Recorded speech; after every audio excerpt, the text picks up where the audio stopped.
ইন্নাল্লাহা লা ইয়াগফিরু আন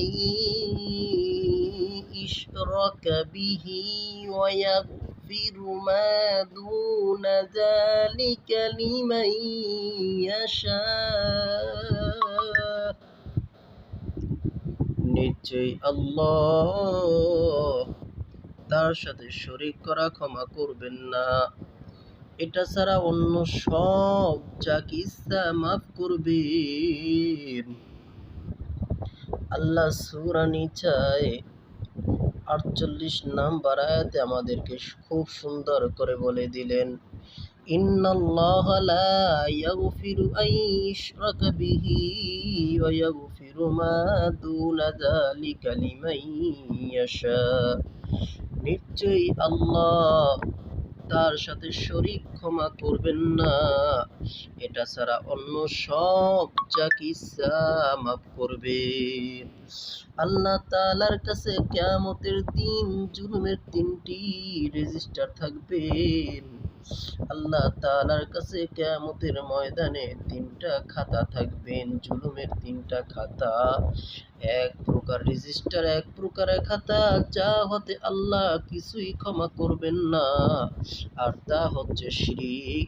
যারা আল্লাহর সাথে শরীক করে, ওই শিরিকের গুনাহ আল্লাহ মাফ করবেন না। আরেক প্রকার রেজিস্টার থাকবে, আরেক প্রকার খাতা থাকবে, তা হতে আল্লাহ কিছুই ছাড়বেন না। তা হচ্ছে বান্দা, তা হচ্ছে বান্দাদের পরস্পরের জুলুম। আল্লাহ এটা পুরাপুরি বুঝিয়ে দিবেন। এক বান্দা যখন অন্য বান্দার সাথে জুলুম করে, এই জুলুমকারীকে আল্লাহ তাআলা কিয়ামতের ময়দানে তার পাওনাকে বুঝিয়ে দিবেন। আরেক প্রকার রেজিস্টার, আরেক প্রকারের খাতা থাকবে, রেজিস্টার যার প্রতি আল্লাহ তাআলা ভ্রুক্ষেপ করবেন না।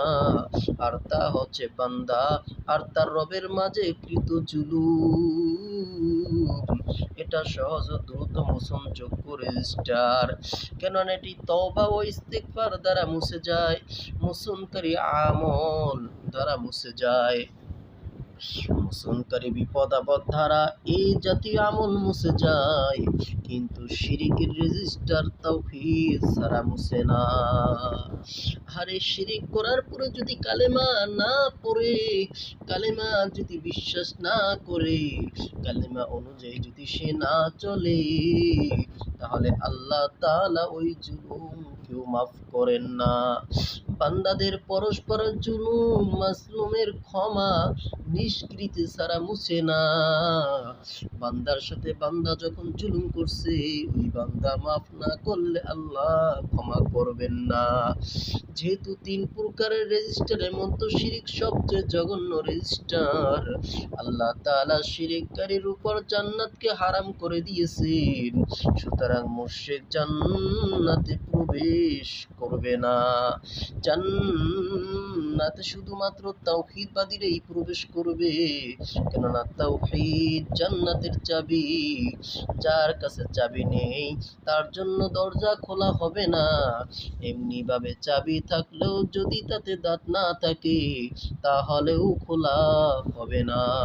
এই চাবির দাঁত হলো নামাজ, এই চাবির দাঁত হলো রোজা, সালাত, সিয়াম, যাকাত, হজ, জিহাদ। এই চাবির দাঁত হলো সৎ কাজের আদেশ, অসৎ কাজের নিষেধ, সত্য কথা বলা, আমানত রক্ষা করা, আত্মীয়তার সম্পর্ক রক্ষা করা, পিতা মাতার প্রতি সৎ ব্যবহার করা।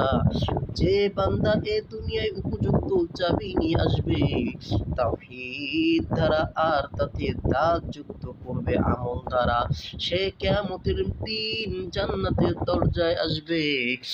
আর তার সাথে থাকবে এমন চাবি যা দিয়েই জান্নাত খুলতে হয়।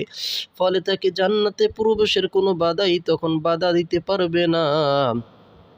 তবে তার গুনাহ ও অপরাধ যদি থেকে যায়, দুনিয়ায় তওবা ও ইস্তিগফারের মাধ্যমে তা শেষ করতে না পারে, এমন বিপদ-আপদ ও ভয়-ভীতি যদি তাকে পবিত্র করতে না পারে, তবে তাকে এ গুনাহসমূহ হতে পবিত্র হওয়া পর্যন্ত জান্নাতে প্রবেশ করা হতে আটকে রাখা হবে এবং জাহান্নামে প্রবেশ করতে হবে, যেন গুনাহের ময়লা আবর্জনা হতে বের হয়ে সে পবিত্র হয়ে যায়।